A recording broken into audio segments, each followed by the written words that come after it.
Are you looking to run a D&D campaign for the first time? This video shows a setup I use to make my adventures fun, engaging, and unforgettable. My name is Sorab, and some of these resources come from my book, Wilds of Amaranth Part 1, Save the Dog Kingdom, which includes 13 full adventures for kids of all ages. If you'd like to purchase any of the accessories I show here, there are links available in the video description. I may earn a commission from any items you purchase from those links. The setup I'll walk through includes a place for me as the game master and 4 players. You can easily expand the number of players, but I try to stay between 4 and 5 players if possible. To my left, I have the campaign book. This includes everything I need to share with the players, the full adventure, and creature stat blocks. To my right, I have my GM journal. I keep entries for every adventure I run, including the players, the adventure we played, high-level notes, and any feedback from the players. I also use this to track the creatures. I like the version that holds the pen. Under my notebook, upside down, I have any puzzles or handouts that the players may need during the session. Throughout the table, I've spread out a few dice trays. Rolling dice can be exciting, and the dice tray is an easy way to keep dice on the table. I've also had situations where some players would fudge their die rolls. In those cases, I instituted a table rule that for dice rolls to count, the dice must be rolled in the dice tray, and players cannot touch their dice after they roll them. It's an unfortunate step that I don't always have to use, but it's good to be prepared. I always keep one dice tray near me for my dice and any standees I plan to use in the adventure. Like many people, I have tons of dice, and I keep some extra in my dice bag.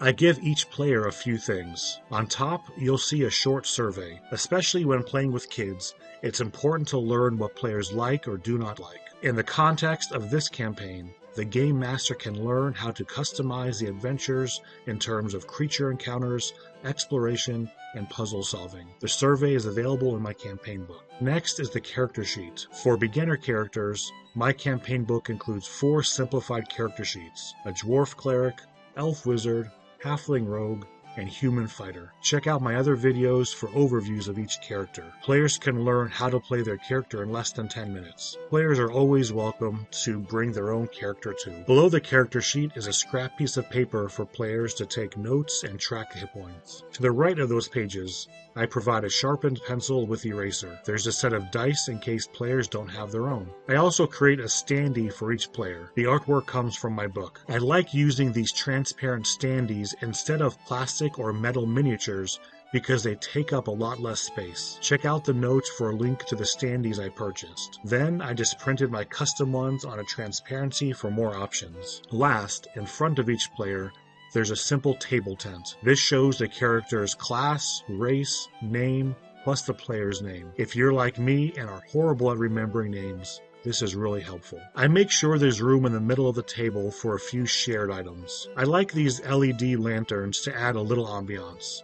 They don't really add much light, but they look cool. I always have a generic battle map in the middle. I like this round one with a melee area, ranged area, then an outer area. The bottom has a grip to it so it doesn't move. On top of the battle map, I printed the maps that we're likely to use in the session. These are all from my book. You don't have to use a battle map. Lots of GMs don't. I find it helpful, especially for newer players, to visualize what's going on. I print the maps on 11-inch by 17-inch paper, so they have a good scale for the 5-foot squares. The campaign I wrote references a map throughout. At the end of the first adventure, Nala, who's the main NPC in the campaign, gives the players a copy of the map. I give a printed map to the players that my son has helped me close with a wax seal. This step really isn't necessary, but people do love opening them out. Do you have any suggestions for a setup or accessories? Drop them in the comments below, and please like the video.